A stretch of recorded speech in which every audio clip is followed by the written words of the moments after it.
आज का आनंद शब्दों में वर्णनातीत है और उसके वर्णन करने का प्रयास इसके पहले के वक्तव्यों में अच्छा हो गया है। यह भी बता दिया गया है और हम जानते भी हैं कि आज अयोध्या में रामलला के साथ भारत का स्व लौट के आया है।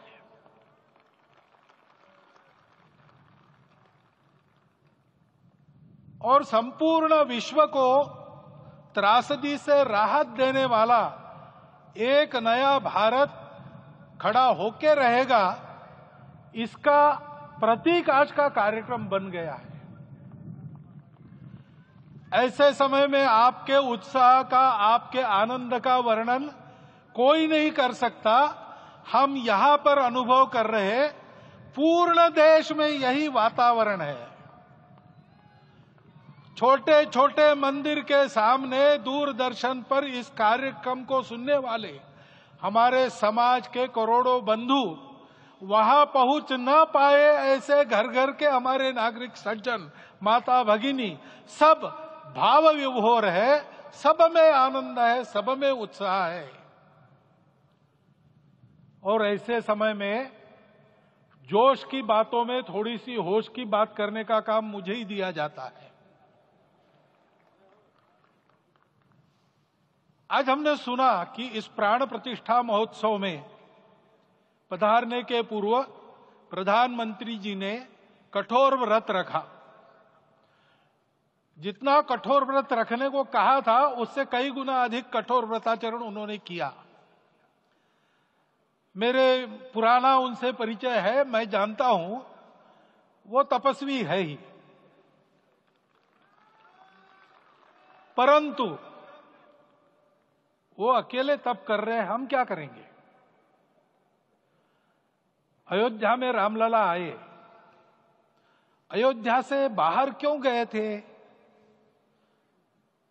रामायण में क्यों गए थे बाहर? तो अयोध्या में कलह हुआ। अयोध्या उस पुरी का नाम है जिसमें कोई द्वंद्व नहीं, जिसमें कोई कलह नहीं, जिसमें कोई दुविधा नहीं। वो हुआ 14 वर्ष वनवास में गए। वो सब ठीक होने के बाद दुनिया के कलह को मिटा के वापिस आए। आज रामलला वापस फिर से आए हैं 500 साल के बाद। जिनके त्याग, तपस्या, प्रयासों से ये सोने का दिन आज हम देख रहे, सुवर्ण दिवस देख रहे, उनका स्मरण प्राण प्रतिष्ठा के संकल्प में हम लोगों ने कहा, आपने सुना होगा, स्मरण किया। उनकी तपस्या को, उनके त्याग को, उनके परिश्रम को शत बार, सहस्त्र बार, कोटि बार नमन है। रामलला के यहां इस युग में आज के दिन फिर वापस आने का इतिहास जो जो श्रवण करेगा वो राष्ट्र के लिए कर्मप्रवण होगा और उसके राष्ट्र का सब दुख दैन्य हरण होगा। ऐसे इस इतिहास का सामर्थ्य है। परंतु उसमें हमारे लिए कर्तव्य का आदेश भी है। प्रधानमंत्री जी ने तप किया, अब हमको भी तप करना है। राम राज्य आने वाला है, वो कैसा था? दैहिक दैविक भौतिक तापा, राम राज नहीं कहु व्यापा। सब नर करहि परस्पर प्रीति, चलहि स्वधर्म निरत श्रुति नीति। सब निर्दंभ धर्म रत पुनि, नर अरु नारी चतुर सब गुनी। सब गुणज्ञ पंडित सब ज्ञानी, सब कृतज्ञ नहीं कपट सयानी। राम राज्य के सामान्य नागरिकों का जो वर्णन है, हम भी इस गौरवमय भारतवर्ष की संतानें हैं। कोटि कोटि कंठ उसका जयगान करने वाले हमारे हैं। हमको इस प्रकार के व्यवहार को रखने का तप आचरण करना पड़ेगा। हमको भी सारे कलह को विदाई देनी पड़ेगी। छोटे छोटे परस्पर मत रहते हैं, छोटे छोटे विवाद रहते हैं, उसको लेकर लड़ाई करने की आदत छोड़ देनी पड़ेगी। आखिर है क्या? ये बात बताई। वो सामान्य नागरिक कैसे थे? निर्दंभ, प्रामाणिकता से आचरण करने वाले, केवल बातें करने वाले नहीं और बातें करके उसका अहंकार पालने वाले नहीं थे। काम करते थे, आचरण करते थे और अहंकार नहीं था। ऐसे वो थे और धर्मरत थे। यानी क्या थे?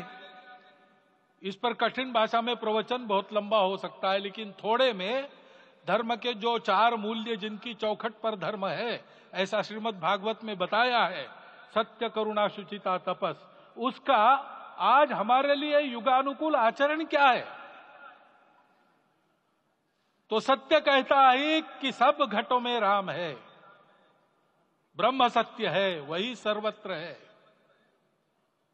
तो हमको ये जानकर आपस में समन्वय से चलना होगा, क्योंकि हम चलते हैं, सबके लिए चलते हैं, सब हमारे हैं, इसलिए हम चल पाते हैं। और इसलिए आपस में समन्वय रखकर व्यवहार करना, यह धर्म का पहला जो पैर है, सत्य, उसका आचरण है। करुणा दूसरा कदम है, उसका आचरण है सेवा और परोपकार।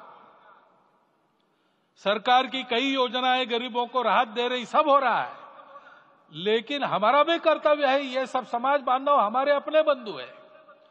तो जहां हमको दुख दिखता है, पीड़ा दिखती है, वहां हम दौड़ जाए, सेवा करें, दोनों हाथों से कमाएं, अपने लिए न्यूनतम आवश्यक रखकर बाकी सारा वापस दे, सेवा और परोपकार के माध्यम से। यह करुणा का अर्थ आज है। शुचिता पर चलना है, यानी पवित्रता होनी चाहिए। पवित्रता के लिए संयम चाहिए, अपने को रोकना है। सब अपनी इच्छाएं, सब अपने मत, सब अपनी बातें ठीक होंगी ही ऐसा नहीं, और होगी तो भी अन्यों के भी मत है, अन्यों की भी इच्छाएं हैं। और इसलिए अपने आप को संयम में रखते हैं तो सारी पृथ्वी सब मानवों को जीवित रखेगी। गांधी जी कहते थे, earth has enough for everyone's need, but it cannot satisfy everyone's greed. तो लोभ नहीं करना, संयम में रहना और अनुशासन का पालन करना, अपने जीवन में अनुशासित रहना, अपने कुटुंब में अनुशासन रहना, अपने समाज में अनुशासन रहना। सामाजिक जीवन में नागरिक अनुशासन का पालन करना। भगिनी निवेदिता कहती थी कि स्वतंत्र देश में नागरिक संवेदना रखना और नागरिक अनुशासन का पालन करना, यही देशभक्ति का रूप है। इससे जीवन में पवित्रता आती है। और तपस का तो मूर्तिमान उदाहरण आपके सामने आज दिया गया। व्यक्तिगत तपस तो हम करेंगे, सामूहिक तपस क्या है? संगच्छध्वम संवदध्वम संवो मनांसी जानता। हम साथ चलेंगे, बोलेंगे आपस में, उसमें से एक सहमति का संवाद निकालेंगे, एक ही भाषा बोलेंगे, वो वाणी मन वचन कर्म समन्वित होगा और मिलके चलेंगे, अपने देश को विश्वगुरु बनाएंगे। ये तपस हम सबको करना है। 500 वर्षों तक अनेक पीढ़ियों ने लगकर परिश्रम करके, प्राणों का बलिदान देके, खून पसीना बहाकर आज ये आनंद का दिन सारे राष्ट्र को उपलब्ध करा दिया। उन सबके प्रति हमारे मन में कृतज्ञता है।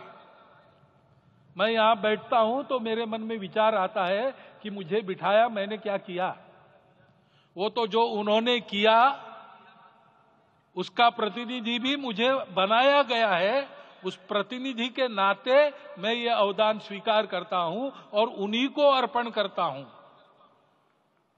परंतु उनका ये व्रत हमको आगे लेके जाना है।